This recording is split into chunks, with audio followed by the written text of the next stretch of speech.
জিরা দিয়া গো কালা জিরা দিয়া। কেমন হয়েছে? আমি রান্না করছি। যদি রান্না না জানো, আমার কথা না শুনো, তোমায় লইয়া আমি বর্মু জ্বালাই, তুমি কি মানো?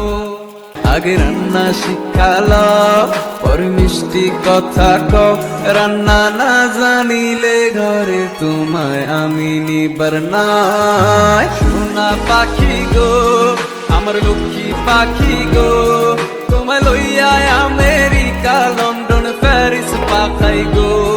যদি হ্যালো বন্ধুরা, রান্না করা খাবার খাইতে যেমন মজা লাগে তেমন রান্না করে খেতেও অনেক মজা লাগে। শুধু মেয়েরা নয়, ছেলেরাও রান্না করতে পারে। ছেলেরা অনেক সুস্বাদু খাবার তৈরি করতে পারে। আর মেয়েরাই শুধু মনে করে যে আমরা নিজেরাই খাবার বানাইতে পারি, না, ছেলেরাও অনেক সুন্দর সুন্দর খাবার বানাইতে পারে। আর বিদেশি ভাইরা যারা আছে তারাও বলে যে আমরা খাবার বানাইতে পারি না। আমরা যারা দেশে থাকি, দেশে থেকেও অনেক সুন্দর সুন্দর খাবার বানাইতে পারি। আজকে আমি কেমন হয়েছে? আমি রান্না করছি। অনেক মজা হয়েছে।